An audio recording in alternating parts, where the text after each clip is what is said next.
Hi YouTube. Abstract Gem. Uh, well, you could see I'm actually smiling, and it's amazing because after I get my cat put down, I really didn't think I was gonna ever smile again. I mean, that's how painful it was, and I mean, it's still painful, and what I'm gonna try to explain is kind of, I'm basically this video is gonna be about talking about the day my cat was put down and what led up to that day even happening. Um,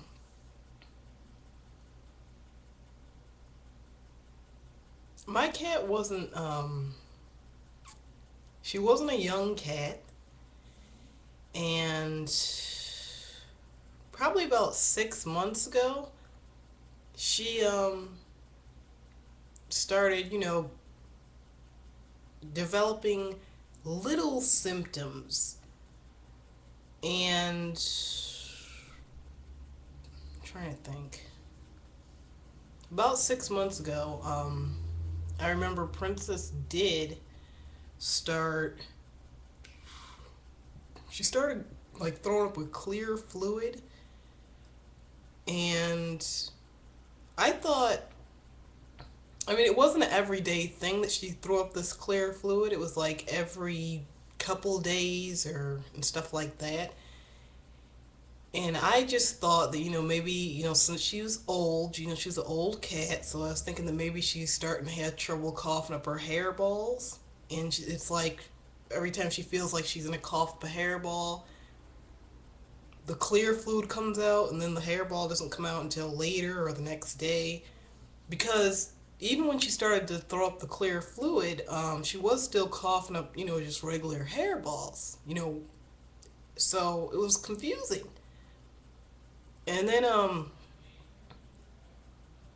probably a month later, she did start. I noticed that she started being more thirsty um, than usual. Because usually cats don't really drink that much water. I mean, they drink it once in a while, but she started coming. She started to come to her water dish like every 8 minutes or so. And that is what made me finally take her to the vet 6 months ago, is when she developed the obsessive thirst. Because when she started doing that, the first thing that went through my mind was, oh no, I think she has diabetes. You know, because I heard, even with people and animals, one of the symptoms of having diabetes is you get really thirsty. So we took her to the vet, and this is 6 months ago I'm talking about. We took her to the vet back then, and I don't know. Basically, the vet just gave us some. I don't know. They didn't really give us an answer. They didn't really give us an answer to what was wrong. It was just more of like a guess, because I don't know, because we didn't really vets. That I don't know. I think that's when I realized how expensive vets are. I mean, they don't. I mean, we wanted to know back then, what was wrong. But then the vet started telling us all about all the different tests that they could run on my cat. And when they're telling you like all the different tests that can be done to actually reveal the problem, they're also going down the list giving you the different prices of how much everything's going to cost. So, I mean, we already had to pay just to bring her there, and then you're basically telling us that all you can do is give us a guess, unless we pay you another ton of money.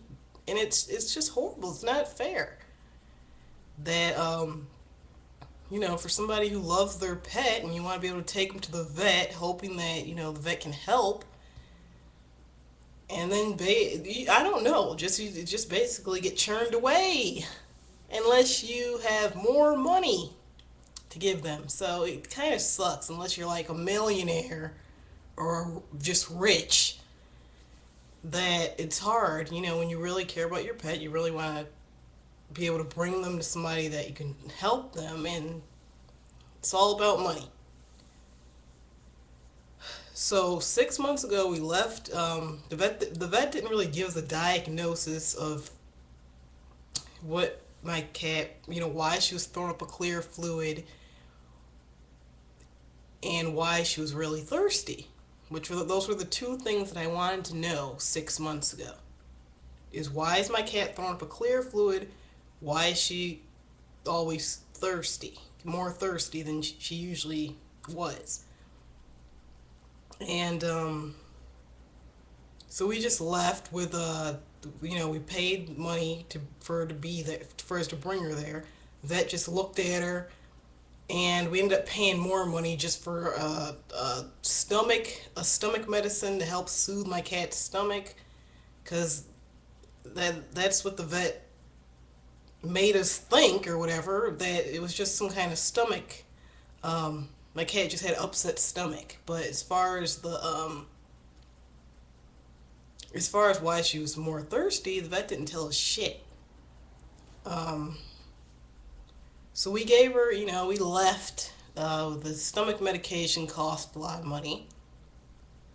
We left. We gave her the medication for her stomach. She stopped throwing up the clear fluid for a little while, but it started again. When the medicine was gone, and we didn't have the money to buy anymore, and it just sucked. But I don't know. So, oh yeah, so when the medicine ran out or whatever, and oh yeah, I'm still talking about 6 months ago though, not now. I didn't get to the day when my cat got put down. So even 6 months ago though, my mom also started talking about uh, things that kind of annoyed me.